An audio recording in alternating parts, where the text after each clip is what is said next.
அண்மை செய்தியை பார்த்து வருகிறோம். ஈரோடு பெருந்துறை அரசு மருத்துவமனையில் உள்ள முதிய தம்பதியினரின் உடலை வாங்க மறுத்து உறவினர்கள் போராட்டம் நடத்துகிறார்கள். ஈரோடு மாவட்டம் சிவகிரி அருகே முதிய தம்பதி கொலை செய்யப்பட்டு நகைகள் கொள்ளையடிக்கப்பட்ட சம்பவத்தில் அவர்களுடைய சடலங்களை வாங்க உறவினர்கள் மறுப்பு தெரிவித்திருப்பதாக கள தகவல்கள் வெளியாகி இருக்கிறது. இது குறித்தான விரிவான விவரங்களுக்காக இணைகிறார் எம்முடைய செய்தியாளர் சக்திவேல். தற்பொழுது அங்கு என்ன நடக்கிறது, விரிவான விவரங்களை வழங்கலாம். வணக்கம் கௌதமி. சிவகிரி அருகே நடைபெற்ற கொலையில் அந்த உடல்களை வாங்க மறுத்து சுமார் 200க்கும் மேற்பட்ட உறவினர்கள் பிணவரை வளாகத்தில் அமர்ந்து வாக்குவாதத்தில் ஈடுபட்டு வருகின்றனர்.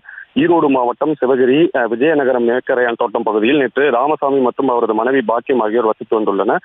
இந்த நிலையில் ராமசாமி கடந்த இரண்டு நாட்களாக வீட்டை விட்டு வெளியே வராமலும் அவரது மகன் கவியரசனின் செல்போன் அழைப்புகளை எடுக்காமல், இதனால் சந்தேகமடைந்த கவிசங்கர் நேற்று இரவு அருகில் உள்ள உறவினர்கள் மூலமாக தந்தையை வீட்டுக்கு சென்று பார்க்க கூறியுள்ளார். அப்போது வீட்டில் அதிகமான துர்நாற்றமானது வீசப்பட்டிருந்திருக்கிறது. உடனடியாக சம்பவத்தை குறித்து சிவகிரி காவல் நிலையத்திற்கு அவர்கள் உறவினர்கள் தகவல் கொடுத்துள்ளனர். தகவல் அறிந்து வந்த காவல்துறையினர் பார்த்தபொழுது ராமசாமி மற்றும் அவரது மனைவி பாக்கியம் ஆகியோர் கொலை செய்யப்பட்டு உயிரிழந்து கிடப்பது தெரிய வந்துள்ளது.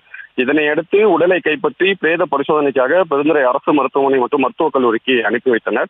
மேலும் சம்பவத்தை குறித்து வழக்கு பதிவு செய்து விசாரணையில் ஈடுபட்டு வருகின்றனர். மேலும் இன்று காலை மீண்டும் சம்பவ இடத்திற்கு வந்த மாவட்ட எஸ்பி சுஜாதா ஆய்வுகளை மேற்கொண்டு அக்கம் பக்கத்தினரிடம் தொடர்ந்து விசாரணையில் ஈடுபட்டிருந்தார். அப்போது பின்பு கூட செய்தியாளர் சந்திப்பில் கூட இந்த வழக்கில் 8 தனிப்படைகள், அதாவது ஏடிஎஸ்பி விவேகானந்தம் அவர்களது தலைமையில் 8 தனிப்படைகள் அமைக்கப்பட்டு குற்றவாளிகளை தேடி வருவதாக கூறியிருந்தார். இந்நிலையில் போலீசார் விசாரணையில் எங்களுக்கு எந்த ஒரு முன்னேற்றமும் இல்லை என்று உடலை வாங்க மறுத்து மகன்களும் மகள்களும் அந்த உயிரிழந்த அவர்களின் மகன் கவியரசன் மற்றும் மகள் மற்றும் ஒரு உறவினர்கள் அந்த உடலை வாங்க மறுத்து தொடர்ந்து இங்க வளாகத்திலேயே அமர்ந்து போலீசாரிடம் வாக்குவாதத்தில் ஈடுபட்டு வருகின்றனர். இந்த வாக்குவாதமானது மருத்துவமனை வட்டாரத்தில் சற்று பரபரப்பான சூழ்நிலையை நிலவி வருகிறது. கௌதமி,